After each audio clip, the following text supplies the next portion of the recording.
स्वागत है आप सबका अपने चैनल स्कूलिंग एजुकेशन पे। दोस्तों, हम लोग एनसीईआरटी भूगोल कक्षा 6 का बुक पढ़ रहे थे, जिसमें आज हमारा अध्याय है अध्याय 6। ठीक है, अध्याय 6 जिसका नाम है हमारा देश भारत। इससे पहले हम लोगों ने भूगोल में 5 से पूरे जो महत्वपूर्ण इम्पोर्टेंट चैप्टर से सबको कंप्लीट किया। वीडियो पे आप नए हो तो दोस्तों वीडियो को चैनल को सब्सक्राइब करें, वीडियो को लाइक करें और जितने भी आपके फ्रेंड सर्कल है सबके साथ वीडियो को शेयर करें। आज हम लोग हमारे देश भारत के जो important facts, important questions, important notes जो होंगे वो सब चीज़ों को हम लोग देखने वाले हैं। वीडियो के अंत तक बने रहेंगे। ठीक है, भारत बिना देर के हम लोग चलिए शुरू करते हैं। दोस्तों, भारत एक बहुत बड़े भौगोलिक विस्तार वाला देश है। भारत का भौगोलिक विस्तार कितना है दोस्तों, आप लोग कमेंट बॉक्स में पढ़ेंगे। ठीक है, कमेंट बॉक्स में आप लोग पिन करेंगे कि भारत का भौगोलिक विस्तार कितना है। उत्तर में यह हिमालय, ठीक है, हिमालय के ऊंचे ऊंचे शिखरों से घिरा है। पश्चिम में अरब सागर है, पूर्व में बंगाल की खाड़ी तथा दक्षिण में हिंद महासागर भारतीय प्रायद्वीप के तटों पर लहराते हैं। ठीक है, भारत का नक्शा बात करें दोस्तों तो चौदी की बात करें तो पूर्व पश्चिम उत्तर दक्षिण हो गया दोस्तों। ये हो गया आपका नॉर्थ, ये आपका ईस्ट, ये आपका साउथ और ये आपका वेस्ट। ठीक है, तो बात करें तो उत्तर में क्या है आपका हिमालय पर्वत है, पश्चिम में आपका क्या है अरब सागर है, दक्षिण और बंगाल की खाड़ी। ठीक है, दक्षिण में क्या आपका हिंद महासागर और पूर्व की बात करें तो दोस्तों पूर्व में आपका क्या बंगाल की खाड़ी है ना। तो इस प्रकार से आपका भारत का जो भौगोलिक विस्तार, भारत की चौहदी जो हम लोग बोलते हैं, वो इस प्रकार से विविध है। भारत का कितना जो क्षेत्रफल है दोस्तों वो कितना है तो 32 लाख वर्ग किलोमीटर, 32.8 लाख वर्ग किलोमीटर। ठीक है, भारत का क्षेत्रफल कितना है दोस्तों 32.8 लाख वर्ग किलोमीटर। ठीक है, यह इंपॉर्टेंट फैक्ट है दोस्तों, इसको याद रखेंगे, इसको याद करना पड़ता है तो याद कर लेंगे आपको। ठीक है, आप लोग एक फैक्ट यहाँ पे दिए थे दोस्तों, प्रायद्वीपीय क्या होता है। प्रायद्वीपीय क्या होता है तो प्रायद्वीप स्थल का वह भाग होता है जो तीन ओर से जल से घिरा होता है।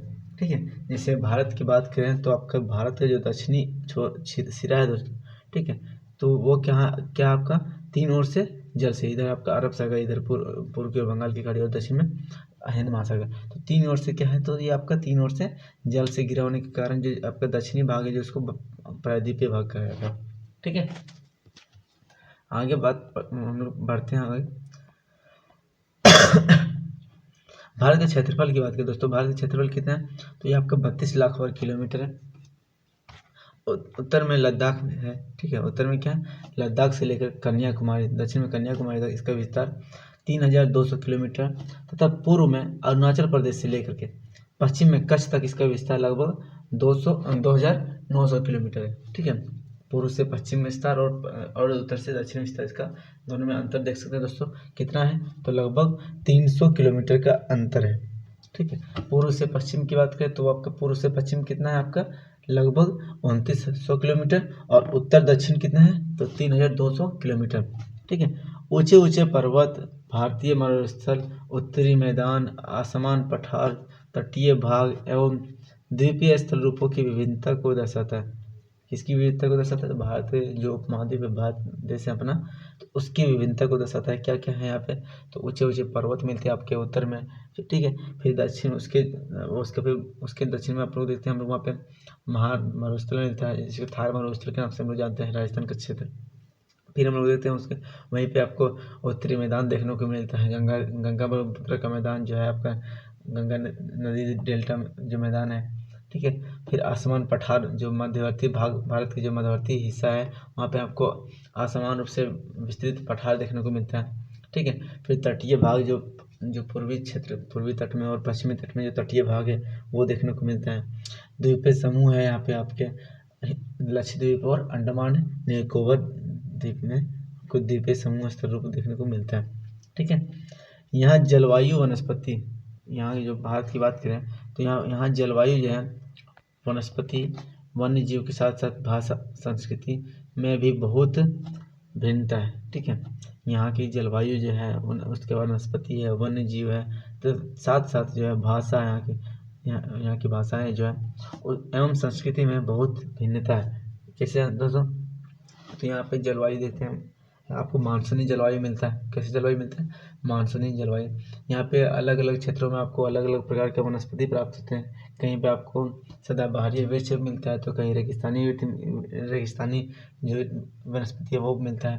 पर्वतीय क्षेत्र में पर्वतीय वनस्पति मिलता है आपको। पठारी क्षेत्र में देखते हैं मानसूनी पतझड़ वृक्ष मिलते हैं। ठीक है। वन्य जीवों के साथ साथ बात करें तो यहाँ पे एशियाई शेर जो आपको कहाँ पे मिलता है, तो आपका गुजरात के जो गिर पर्वत क्षेत्र है वहाँ पे आपको मिलता है। ठीक है। पूर्वी क्षेत्र में बात करें तो बंगाल टाइगर देखने को मिलता है। तो इस प्रकार से अलग अलग क्षेत्र में अलग अलग प्रजातियाँ, अलग अलग वनस्पतियाँ, जीव मिलते हैं।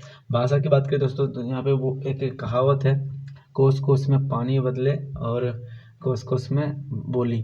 तो जैसे जैसे आप थोड़े थोड़े दूर अलग अलग क्षेत्र में जाते हैं तो वहाँ की भाषाएं, बोलियाँ अलग अलग हो जाती है। ठीक है। लगभग 1600 बोली यहाँ पे भारत में बोली जाती है दोस्तों। ठीक है। एवं संस्कृति की बात करें तो अलग अलग क्षेत्र में रहने वाले लोगों की संस्कृति, व्यवहार जो है वो आपका क्या है, अलग अलग मिलता है। ठीक है। तो यहाँ पे इस रूप में हम लोग बोलते हैं भारत विभिन्नताओं का देश है। ठीक है। इस विभिन्नता में हम एकता को पाते हैं। इतना सब कुछ विभिन्नता होने के बाद भी हमारे दोस्तों भारत क्या एक देश है, एक हम जो है एकता को पाते हैं और हमारी परंपराओं में दिखती है, जो हमारी परंपराओं में दिखती है। इतना विभिन्नता होने के बाद भी दोस्तों हम लोग देखते हैं कि जो है हमारी परंपराएं हैं, अपनी अपनी मान्यताएं हैं, परंपराएं हैं, सब में एकता की भावना बनी हुई है। ठीक है।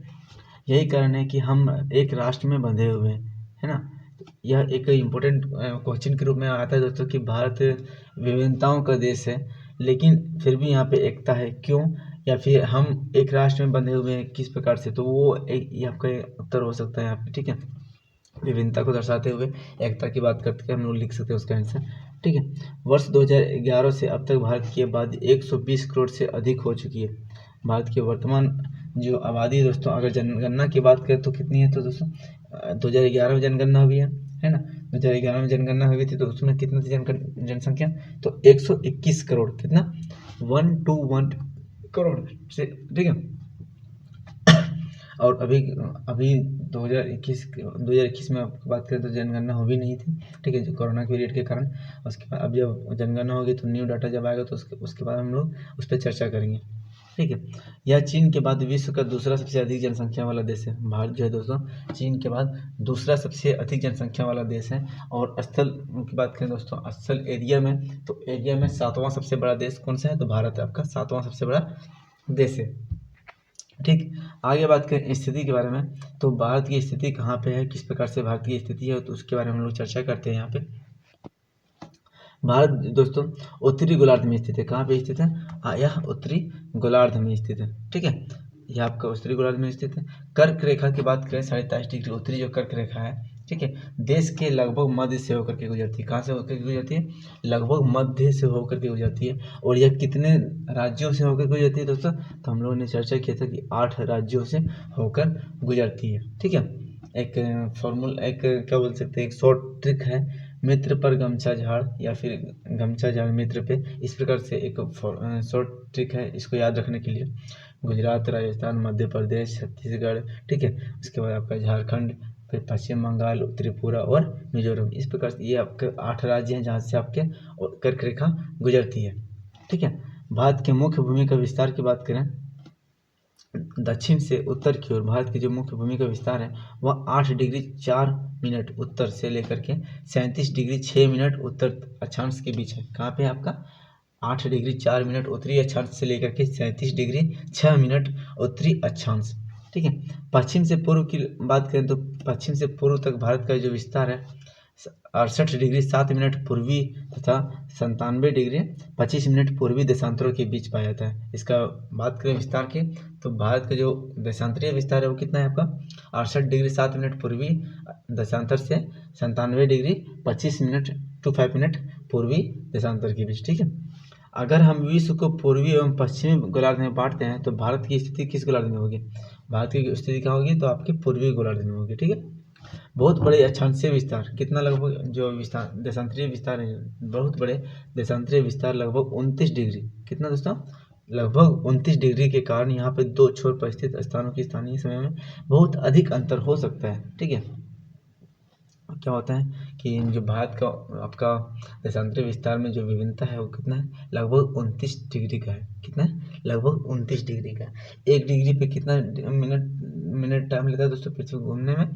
तो 4 मिनट का टाइम लेता है। तो 29 मतलब 29 मानते हैं 30 डिग्री, तो 12 120 मिनट का अंतर हो जाएगा आपका, मतलब पूर्वी क्षेत्र, मतलब पूर्वी जो आपका भारत है वहाँ पर और पश्चिमी भारत के जो देशांतरी क्षेत्र है वहाँ पर। ठीक है, कितना मिनट का अंतर हो जाएगा? लगभग 2 घंटे का अंतर हो जाता है। ठीक है, वही बात यहाँ पे बताई कि स्थानीय समय में बहुत अधिक अंतर हो जाता है। इस प्रकार की दूरी स्थिति को दो स्थानों के बीच समय का अंतर लगभग 2 घंटे का हो जाता है। ठीक है, कितना हो जाता है? लगभग 2 घंटे का होगा, जैसा कि हम लोगों ने पहले पढ़ चुका है। ठीक है, पिछले अध्याय में हम लोगों ने इसके बारे में चर्चा किया था कि 2 घंटे का, जैसा कि हम पहले पढ़ चुके हैं कि प्रत्येक डिग्री 1 डिग्री जो है देशांतर के लिए स्थानीय समय में कितना मिनट का टाइम लेता है? 4 मिनट का अंतर होता है। ठीक है, पश्चिमी गुजरात की अपेक्षा पूर्वी अरुणाचल प्रदेश में सूर्योदय लगभग 2 घंटे पहले होता है। आप पहले पढ़ चुके हैं कि 82.5 डिग्री, कितना? 82 डिग्री 30 मिनट पूर्वी देशांतर को स्थानीय समय को भारत का मानक समय माना गया है। ठीक है, भारत का मानक समय रेखा जो है कितने डिग्री को माना गया है? तो 82.5 डिग्री 30 मिनट पूर्वी देशांतर को। ठीक है, इसे याम्योत्तर को जो है दोस्तों क्या माना जाता है? भारत का मानक याम्योत्तर माना जाता है। ठीक है, ये भारत का मानक याम्योत्तर जो है वह किन किन राज्यों से होकर गुजरा है? तो 5 राज्यों से होकर गुजरा है। कितने राज्यों से होकर गुजरा है? 5 राज्यों से होकर गुजरा है। ठीक है, उत्तर प्रदेश, ठीक है, उसके बाद मध्य प्रदेश, छत्तीसगढ़, उड़ीसा और जो आपका क्या नाम है, आंध्र प्रदेश। ठीक है, तो ये आपके 5 राज्यों से होकर के गुजरा है आपका मानक समय रेखा। ठीक है, आगे हम लोग पढ़ेंगे भारत के पड़ोसी देश के बारे में। उससे पहले एक यहाँ पे आप एक फैक्ट दिया हुआ है, तो इसके बारे में हम लोग चर्चा कर रहे थे। क्या आप जानते हैं क्या आप जानते हैं बड़े देश जिनका विस्तार पूर्व से पश्चिम की ओर अधिक होता है, वहाँ पर पूरे देश का मानक समय एक नहीं होता है। ठीक है, अभी हम लोग चर्चा की कि भारत की मानक समय रेखा के बारे में। तो भारत का मानक समय रेखा कितना है? तो 82 डिग्री 30 मिनट पूर्वी देशांतर रेखा। ठीक है, लेकिन कई ऐसे बड़े देश हैं जहाँ पे आपका जिनका पूर्वी और पश्चिमी विस्तार जो अधिक है, पूर्व पश्चिमी विस्तार, तो वहाँ पे एक मानक समय नहीं है। ठीक है, जैसे कि आपका संयुक्त राज्य अमेरिका में 7 मानक समय रेखा माना गया है, कनाडा में 6 मानक समय माना गया। क्या आपको पता है कि रूस में कितने मानक समय रेखा माना गया? तो रूस में 11 मानक समय रेखा माना गया। कितना? 11 मानक समय रेखा माना गया। मतलब आप रूस के पूर्वी क्षेत्र से पश्चिमी क्षेत्र की ओर जाइएगा तो आपको 5 बार घड़ी में टाइम सेट करना होगा अलग अलग। ठीक है, इस प्रकार से अब बात करें हम लोग भारत के पड़ोसी देशों के बारे में कि भारत के पड़ोसी देश कौन कौन से हैं। ठीक है, तो भारत के 7 देशों की स्थलीय सीमा इनकी सीमाओं से जुड़ी है। भारत के कितने देशों के साथ स्थलीय सीमा भारत से जुड़ी है? तो 7 देशों की स्थलीय सीमा जुड़ी है। जैसे कि यहाँ पे चित्र में आप लोग देख सकते हैं भारत के जो चित्र हैं। ठीक है, इसमें हम लोग देख सकते हैं कि कितने देश हैं। पहले बात करें पश्चिम से और पश्चिम से पूर्व की ओर, तो यहाँ पे आपको पाकिस्तान नज़र आ रहा है। ठीक है, यहाँ से अपने यहाँ तक। ठीक है, राजस्थान से, गुजरात से लेकर के आपको यहाँ पे श्रीनगर, जम्मू कश्मीर तक आपको यहाँ पे मिलता है पाकिस्तान की सीमा रेखा। लेकिन यहाँ पे एक छोटी सी जगह है जहाँ पे अफगानिस्तान की सीमा मिलती है। ठीक है, उसके बाद यहाँ पे आपको पूर्व की उत्तर की सीमा देखते हैं, यहाँ पे चीन। ठीक है, चीन यहाँ तक, नेपाल तक। ठीक है, नेपाल के बाद यहाँ पे आपको नेपाल की सीमा मिलती है, यहाँ पे सिक्किम है। ठीक है, सिक्किम के बाद यहाँ पे देखते हैं भूटान की सीमा रेखा है। ठीक है, भूटान की सीमा रेखा। उसके बाद फिर यहाँ फिर से चीन की सीमा रेखा है। उसके बाद चीन के बाद यहाँ में म्यांमार की सीमा रेखा है, और लास्ट में यहाँ पे हम लोग देख सकते हैं कि बांग्लादेश की सीमा रेखा है। ठीक है, इस प्रकार से कौन कितने राज्य हो गए आपके? पाकिस्तान, अफगानिस्तान, चीन, नेपाल, ठीक है, भूटान, म्यांमार और बांग्लादेश, कुल 7 देश हुए आपकी, जिसकी स्थलीय सीमा जो है भारत से टच करती है, भारतीय सीमा से टच करती है। ठीक है, इसको याद रखेंगे। उसके बाद यहाँ पे एक तटीय देश है दोस्तों जिसका नाम है श्रीलंका, और यहाँ पे मालदीव। ठीक है, यहाँ पे श्रीलंका और यहाँ पे मालदीव, इसको भारत की जलीय सीमा में टच करता है, तो इसको भी पड़ोसी देश माना गया है। ठीक है, लेकिन जलीय सीमा साझा करने वाला देश। आगे हम लोग बात करें, एक बार इस चित्र को देख लेते हैं अच्छे से दोस्तों। चित्र में क्या क्या आपको दिया गया है, तो यहाँ पे पश्चिम में हम लोग चर्चा कर रहे थे पहले भारत की चौहदी के बारे में। ठीक है, भारत की चौहदी चारों सीमा जो है, चारों और क्या क्या है। तो ये आपका भारत देश हो गया दोस्तों।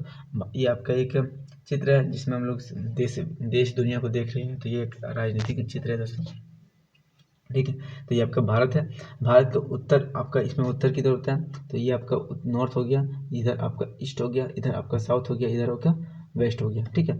तो नॉर्थ में क्या है, तो यहाँ पे आपका देख सकते हैं नॉर्थ में कौन कौन से देश आते हैं। और यहाँ पे सीमा पे हम लोग जानते हैं कि यहाँ पे उत्तर में हिमालय है, क्या है, हिमालय, ठीक है। उसके बाद यहाँ पे देख सकते हैं यहाँ पे यहाँ थार मरुस्थल है, ठीक है। ये आपका अरब सागर है, ठीक है, क्या है आपका अरब सागर है। यहाँ पे आपके लक्षद्वीप द्वीपीय समूह है, ठीक है। यहाँ पे मालदीव द्वीपीय समूह है।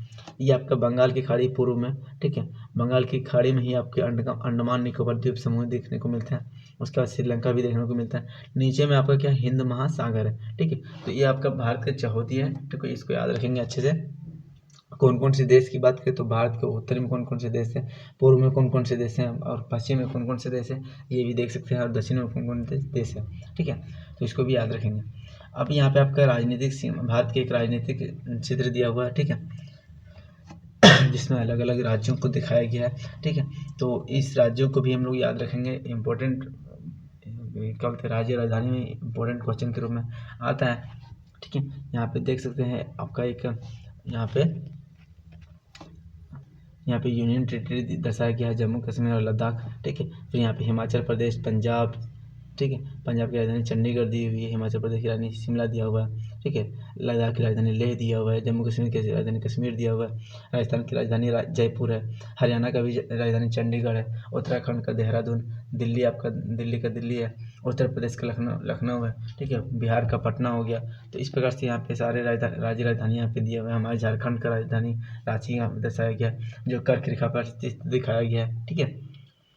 तो यह इस प्रकार से देख सकते हैं। यहाँ पे देखिए दोस्तों, कर्क रेखा और मकर रेखा के बारे में चर्चा करें तो ये आपका जो ये लाइन डॉट डॉट लाइन दिखाई दे रहा है दोस्तों, ये आपका कर्क रेखा, क्या है दोस्तों, कर्क रेखा। कौन कौन से राज्य से होकर गुजर रही है, तो यहाँ पे गुजरात, यहाँ राजस्थान, मध्य प्रदेश, छत्तीसगढ़, झारखंड, पश्चिम बंगाल, और इधर यहाँ पे त्रिपुरा और मिजोरम, ये 8 राज्य हैं जहाँ से आपके कर्क रेखा गुजर रहे हैं दोस्तों। बात करें आपका जो मानक समय रेखा है भारत का, तो वह आपका यहाँ से गुजरता है, ठीक है, यहाँ से आपका गुजरता है। तो ये आपका 5 राज्यों से होकर गुजरती है, ठीक है। ये आपका उत्तर प्रदेश, यहाँ मध्य प्रदेश, छत्तीसगढ़, उड़ीसा और आपका आंध्र प्रदेश से होकर के गुजरता है, ठीक है। तो 82.5 डिग्री यहाँ से होकर के गुजरती है। ये आपके जो स्थलीय सीमा है और जलीय सीमा के बारे में दिखाया गया है, ठीक है।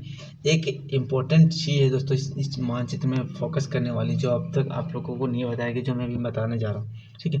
भारत में जो जल सीमाएँ हैं, जो अंतर्राष्ट्रीय सीमाएं हैं, वह अगर किसी देश से अगर टच हो रही है तो वो सीमा को क्या किया जाता है, डॉट डॉट लाइन से दर्शाया जाता है। देख सकते हैं यहाँ पे चित्र में कि जो अंतर्राष्ट्रीय सीमा है, क्या है, अंतर्राष्ट्रीय सीमा, ठीक है। अंतर्राष्ट्रीय सीमा को, भारत की जो अंतर्राष्ट्रीय सीमा है वो देखिए आपको किस प्रकार से लाइन से दर्शाया गया, डॉट डॉट लाइन से दर्शाया गया है ना। लेकिन वही जलीय सीमा, जहाँ पे जल का भाग है, तो वहाँ पे वो खड़ा लाइन, मतलब पूरी लाइन के रूप में दर्शाया जाता है, ठीक है। ये भी एक जानने वाला पॉइंट है, इसलिए मैं बता दिया, ठीक है, कन्फ्यूजन नहीं कीजिएगा।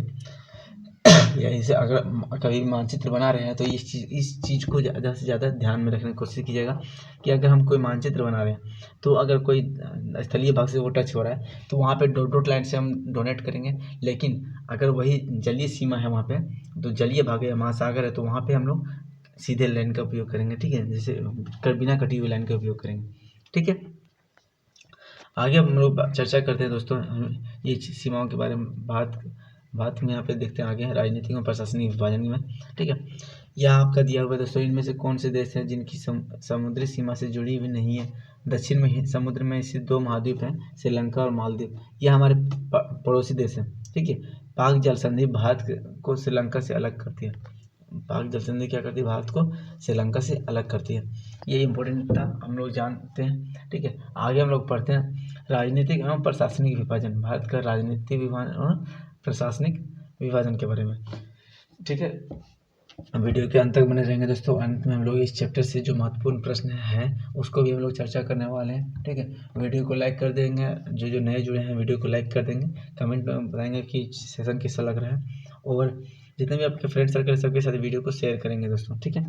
भारत की बात करें राजनीतिक विभाजन की ओर, तो भारत जो है भारत एक विशाल देश है। क्या है दोस्तों, भारत एक बहुत विशाल देश है। इसकी क्षेत्रफल कितना है तो 32.8 लाख वर्ग किलोमीटर, 32.8 लाख वर्ग किलोमीटर इसका भारत का क्षेत्रफल है। ठीक है, तो भारत एक विशाल देश है। उत्तर दक्षिण के विस्तार हम लोगों ने चर्चा की कि 3200 लगभग उत्तर दक्षिण है 3200 किलोमीटर और पूर्व पश्चिम आपका 2900 किलोमीटर के आसपास है। ठीक है, तो प्रशासनिक क्रियाकलापों के लिए भारत को 28 राज्यों 8 केंद्र शासित प्रदेशों में विभक्त किया गया। कितने, 28 राज्यों में 8 केंद्र शासित प्रदेशों में विभक्त किया गया। यहाँ पे आपको 100 किया गया है 28 राज्यों के नाम और केंद्र शासित प्रदेशों के नाम। ठीक है, देख सकते हैं यहाँ पे ये सारे यहाँ पे राज्य के नाम दिए हुए हैं दोस्तों।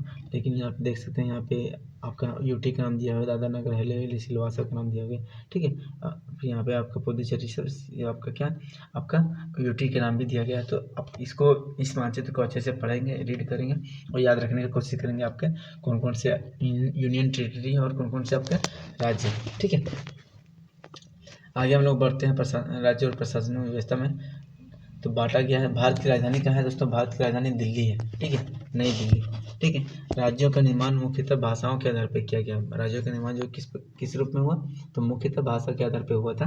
ठीक है, भाषा के आधार पर बनने वाला सबसे पहला राज्य कौन सा था, आंध्र प्रदेश। ठीक है, भाषा के आधार पर बनने वाला सबसे पहला राज्य बना था। ठीक है, आगे बात करें भौतिक विभाजन की ओर कि भारत का भौतिक विभाजन किस प्रकार से है।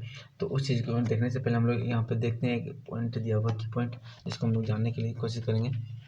तो ये है दिया हुआ है जलोढ़ निक्षेप। क्या होता है जलोढ़ निक्षेप, ये नदियों के द्वारा लाई गई महीन मिट्टी होती है। क्या होती है, नदी जब ऊपरी क्षेत्र में जब काट छाट करती है तो उसके काट छाट से जो अवसाद बनते हैं, महीन मिट्टी बनती है। ठीक है, जो वहाँ पे कहीं पे निक्षेपित की जाती है नदी द्वारा, तो उस नदी में से निक्षेपित कर दी जाती है। तो उसको हम लोग क्या कहते हैं, जलोढ़ निक्षेप कहते हैं। सहायक नदी क्या है, तो सहायक नदी एक नदी या सरिता जो मुख्य नदी में किसी भी तरफ से आकर के मिलती है, तो उसको हम लोग मुख्य नदी का सहायक नदी कहते हैं। ठीक है, जैसे ये कोई मुख्य नदी है जो बहती हुई आ रही है। ठीक है, बहती हुई आ रही है तो इधर से कोई नदी आकर के क्या होती है, इसमें आके मिल जाती है और अपना सारा जल इसमें मुख्य नदी में मिला देती है। ठीक है, या तो इधर से कोई नदी आकर के इसमें मिल जा रही है, तो इसको क्या कहेंगे हम लोग, सहायक नदी। ठीक है, सहायक नदी कहेंगे। ठीक है, आगे हम लोग बढ़ते हैं भारत के भौतिक विभाजन की ओर। भारत का भौतिक विभाजन के बारे में चर्चा करते हैं दोस्तों कि किस है भारत का भौतिक विभाजन। ठीक है, भारत में पाई जाने वाली भौतिक आकृतियाँ विभिन्न प्रकार की है, जैसे पर्वत है, पठार है, मैदान है, तट है, द्वीप समूह है। क्या है, पर्वत, पठार, मैदान तथा तट और द्वीप समूह। हम लोगों ने पिछले जो अध्याय था दोस्तों भारत के प्रमुख स्थल रूप में, उसमें पर्वत, पठार, मैदान के बारे में चर्चा किया था। ठीक है, कि जो मुख्य स्थल रूप में स्थल रूप जो भारत के जो पृथ्वी पे है उसके बारे में आज हम लोग भारत के भौतिक विभाजन पढ़ेंगे। ठीक है, उत्तर में जो दोस्तों हम लोग देख सकते हैं भारत में जो उत्तर में बर्फ से ढका हिमालय संतरी का कार्य करता है। कि संतरी का कार्य करता है। ठीक है, हिमालय हिम प्लस आलय, हिमालय का जो अगर संधि विच्छेद किया जाए तो हिम प्लस आलय बनता है। ठीक है, इसका मतलब क्या होता है, तो बर्फ का घर होता है, बर्फ का घर। हिमालय पर्वत को 3 मुख्य समांतर श्रृंखलाओं में बांटा जाता है। हिमालय की बात करें दोस्तों तो हिमालय को 3 मुख्य जो है समानांतर श्रृंखलाओं में बांटा जाता है। सबसे पहले जो सबसे उत्तर में जो श्रृंखला उसको बृहद हिमालय कहा जाता है, जिसका निर्माण सबसे पहले हुआ है। ठीक है, इसे हिमाद्री के नाम से भी जानते हैं।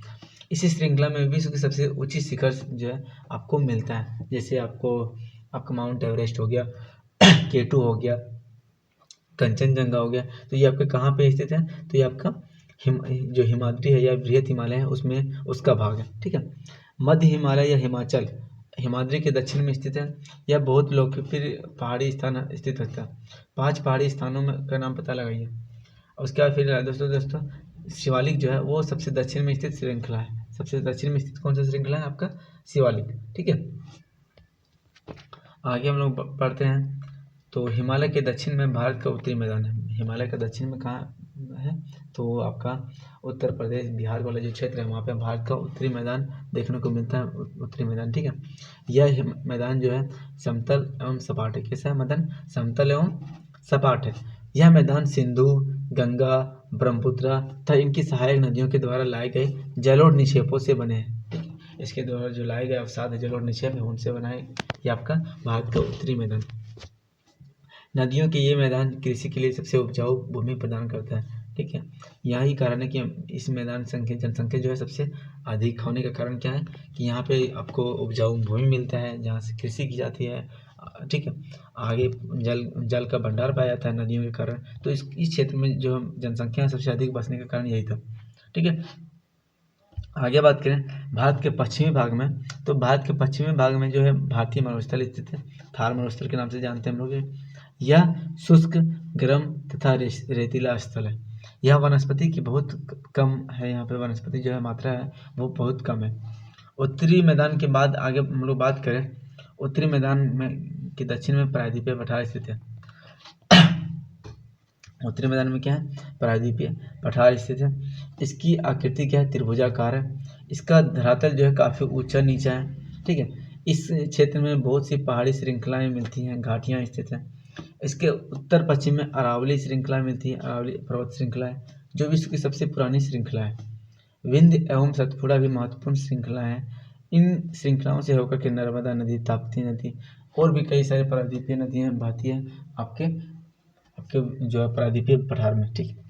यह पश्चिमी की तरफ बहने वाली नदियाँ हैं जो अरब सागर में गिरती है। इस पठार के पश्चिम में पश्चिमी घाट या सह्याद्री तथा पूर्वी तट में पूर्वी घाट स्थित है। पश्चिमी में क्या है दोस्तों, पश्चिम में बात करें तो पश्चिमी घाट है और पूर्व में पूर्वी घाट स्थित है, ठीक है। पश्चिमी तट घाट का नाम एक और नाम क्या है, तो सह्याद्री के नाम से हम लोग जानते हैं, ठीक है। पश्चिमी घाट का विस्तार एक समान रूप में है, जबकि पूर्वी घाट का जो है बीच बीच में टूटा फूटा है। पूर्वी घाट क्या बीच बीच में टूटा फूटा है, लेकिन पश्चिमी घाट जो है वह जो आपका पश्चिमी घाट टूटा फूटा है, पूर्वी घाट आपका सतत है, ठीक है। सॉरी, पश्चिमी घाट आपका विस्तार एक समान रूप से है, ठीक है, लेकिन जबकि पूर्वी घाट में क्या है, टूटा फूटा है। टूटा फूटा होने का कारण क्या है दोस्तों, तो पश्चिमी घाट में जो वर्षा होती है तो वह नदियों के द्वारा पूर्वी घाट की ओर ले जाया जाता है, ठीक है। जिसके कारण नदियाँ जो है पूर्वी घाट को काट छाट की हैं और कहीं बहुत सारे यहाँ पे आप कटा फूटा होने के कारण या फिर आसमान होने के कारण आपका ये है जो नदियों का जल है, नदियों का बहाव है या फिर नदियों का जो बहाव है वो पश्चिम से पूर्व की ओर होना है, ठीक है।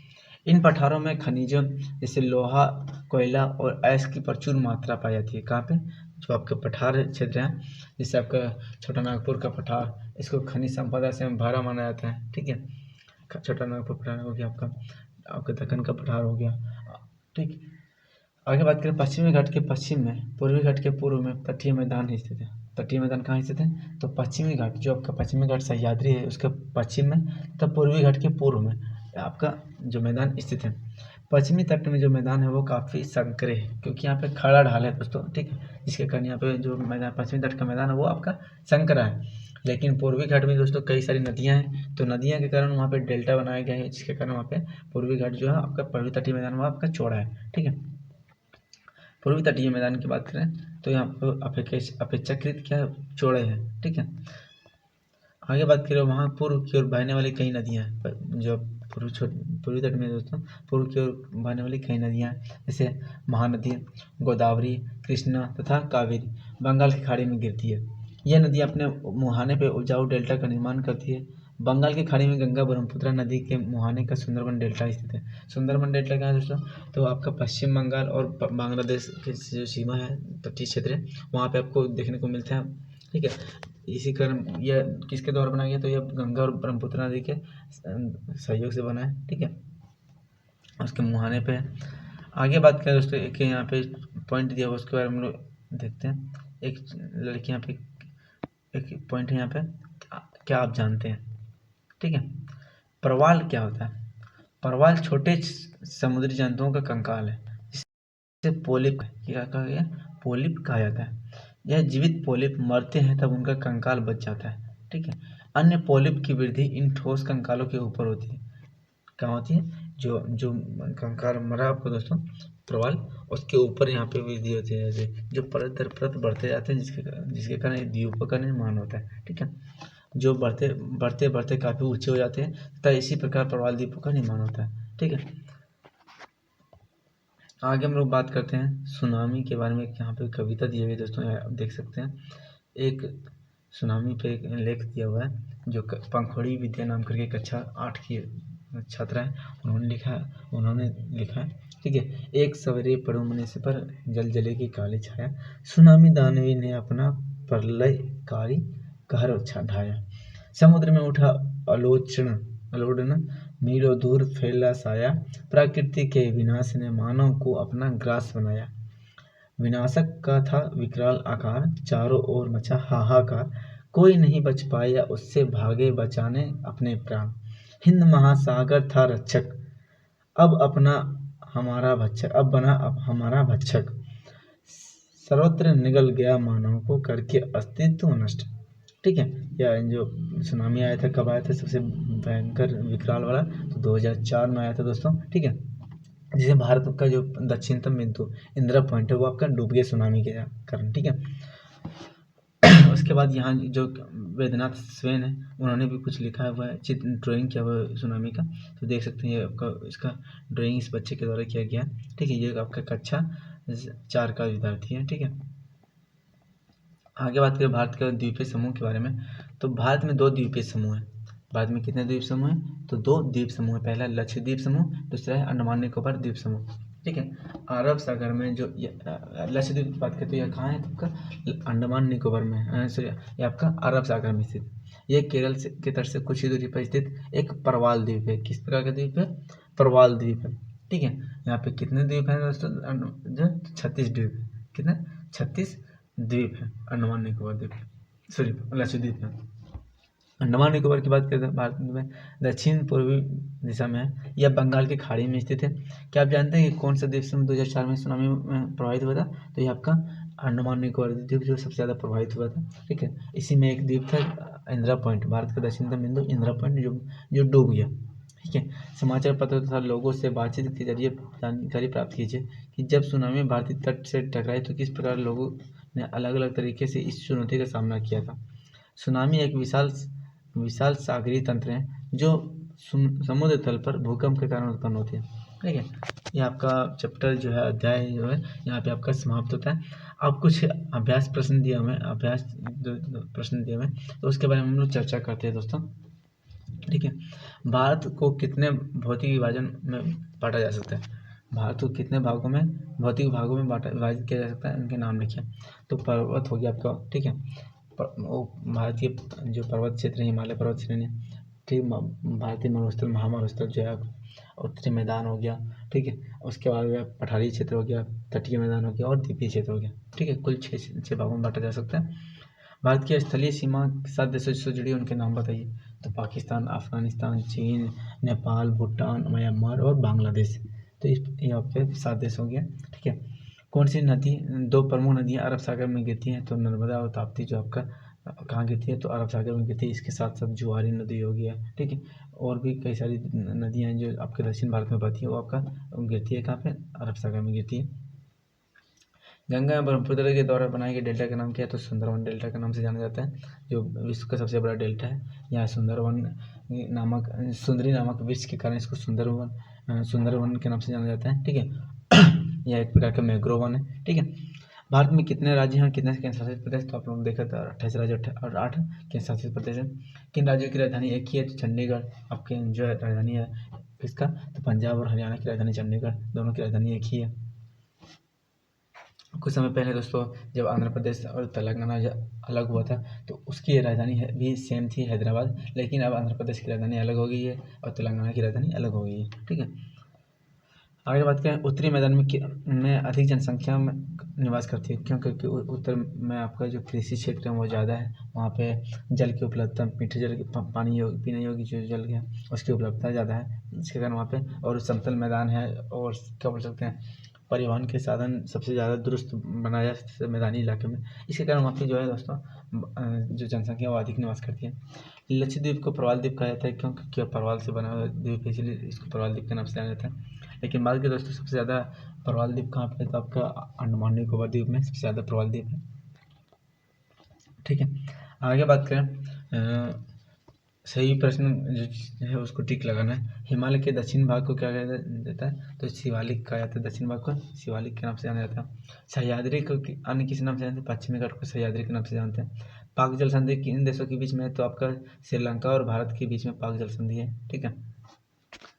आगे हम लोग देखते हैं दोस्तों, यहाँ पे क्वेश्चन नंबर 4 में बात करते हैं। तो अंडमान जो अरब सागर है में स्थित भारतीय द्वीप कौन कौन से हैं? अरब सागर में कौन कौन सा द्वीप समूह है? तो आपका लक्षद्वीप आपका कहाँ है? आपका भारतीय द्वीप समूह है लक्षद्वीप, जो आपका कहाँ है? तो अरब सागर में स्थित। भारत की सबसे पुरानी पर्वत श्रृंखला कौन सी है? तो भारत नहीं, विश्व की सबसे पुरानी पर्वत श्रृंखला आपकी अरावली है दोस्तों। भारत ही नहीं, विश्व की सबसे पुरानी पर्वत श्रृंखला अरावली को माना जाता है। ठीक है, यह हो गया आपका टिक द करेक्ट आंसर। अब यहाँ पे खाली स्थान भरने का कार्य दिया हुआ है। भारत का क्षेत्रफल लगभग कितना? तो 32.8 लाख वर्ग किलोमीटर। ठीक है, 32.8 लाख वर्ग किलोमीटर। ठीक है, आगे बात करें, महान हिमालय को के नाम से जानते हैं? महान हिमालय को हिमाद्री के नाम से भी जाना जाता है। ठीक है, नर्मदा नदी जो दोस्तों कहाँ गिरती? तो अरब सागर में गिरती है। ठीक है, कर्क रेखा भारत के लगभग मध्य से होकर गुजरने वाली अक्षांश रेखा है। तो ये आपका खाली भरो प्रश्न हो गया दोस्तों। आप कुछ मानचित्र कर दिए हैं, तो मानचित्र मैंने बोला था दोस्तों आपको 2 रुपये पर पीस के हिसाब से मार्केट में आपको खाली वाला मानचित्र मिल जाएगा, तो उसको ले लेंगे आप लोग। जो भी चैप्टर अध्याय पढ़ते हैं, ठीक है, उसमें जो भी मानचित्र वाला कार्य होता है वो आप लोग किया कीजिए। इससे अभी हैबिट बन जाने के बाद बहुत ही फायदेदायक होगा। ठीक है, यहाँ पे दिया हुआ कर्क रेखा को बनाना है, भारत में कर्क रेखा को चिन्हित करना है, फिर भारत का मानक उत्तर को चिन्हित करना है, आप किस राज्य में निवास करते हैं उसको चिन्हित करना है, अंडमान निकोबार लक्षद्वीप को चिन्हित करना है, पूर्वी घाट एवं पश्चिमी घाट को चिन्हित करना है। तो इस प्रकार से आप लोग मानचित्र कार्य करेंगे तो उससे क्या होगा, आपका हैबिट बन जाएगा। ठीक है, मानचित्र को पढ़ने का, मानचित्र को किस प्रकार से हम लोग पढ़ सकते हैं वो चीज़ के बारे में हम लोग जान सकेंगे। ठीक है, यहाँ पे आपका अध्याय जो है दोस्तों आपका समाप्त होता है। वीडियो के अंत तक बने रहने के लिए बहुत बहुत धन्यवाद। चैनल को अगर अभी तक सब्सक्राइब नहीं किया तो चैनल को सब्सक्राइब कर लें। इसी प्रकार से बहुत सारी जो इंपॉर्टेंट वीडियोज़ है NCERT के साथ साथ और भी जो आपके सीटेट की तैयारी करते हैं उसके वीडियोज़, और जितने एग्ज़ाम्स हैं सभी तरह के जो एग्ज़ाम्स की तैयारी कर रहे हैं तो उसकी वीडियो जो है वो आपको यहाँ पे प्रोवाइड किए जाएंगे, क्वेश्चन सेट्स प्रोवाइड किए जाएंगे। तो चैनल में बने रहिए दोस्तों अंत तक। धन्यवाद। जय हिंद, जय भारत।